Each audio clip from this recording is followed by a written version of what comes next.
Hello, Namaskar. This is Firstpost and you're watching Vantage with me, Palki Sharma.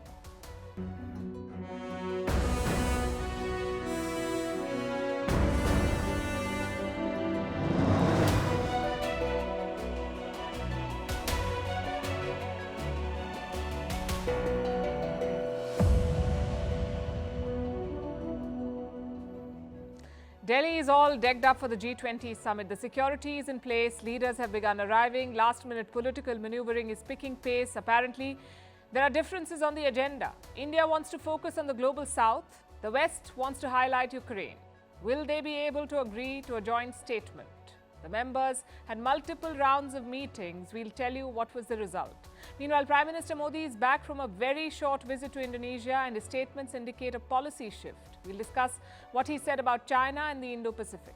In Pakistan, homegrown terrorists are on the rampage. They're launching new attacks. In Ukraine, a civilian market was bombed. The videos are chilling. They show how desperate both sides have become. As Saudi Arabia and Israel explore normalization of ties, Palestine has put forward a list of demands. In Gabon, the junta says the ousted president is free to leave the country. Mexico is putting its preachy neighbor, the United States, to shame. We'll tell you how. And why American police is blaming TikTok for 1 million car thefts. All this and more coming up. The headlines first. Armenia accuses Azerbaijan of preparing a military provocation. Yerevan says Baku is mobilizing troops along the shared border near Nagorno-Karabakh. These are ex-Soviet countries. They've been locked in a conflict for decades over this region. A high-level Chinese delegation will visit North Korea this week. On 9 September, Pyongyang is celebrating the 75th anniversary of the country's founding day. Beijing is North Korea's most important economic ally. This will be the second visit by Chinese officials to Pyongyang in less than 2 months. Will France hold a referendum on immigration? President Emmanuel Macron plans to widen referendums in the country. This would mean changing rules laid out in the French constitution. Conservatives and the far right have been demanding a public vote on immigration. Myanmar junta jails a journalist for 20 years over his cyclone coverage. Photojournalist Sai Zaw Taike was arrested in May. He was detained while covering Cyclone Mocha.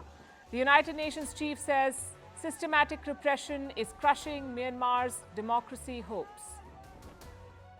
Japan's biggest boy band agency admits that its founder sexually abused aspiring stars for decades.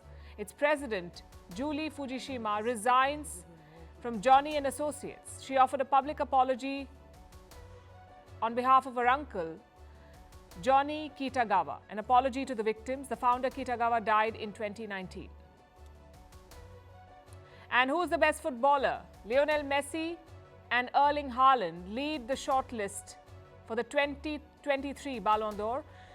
But there's no place for Ronaldo. Messi is the favourite after helping Argentina win the World Cup last year. He has already won the trophy for a record 7 times.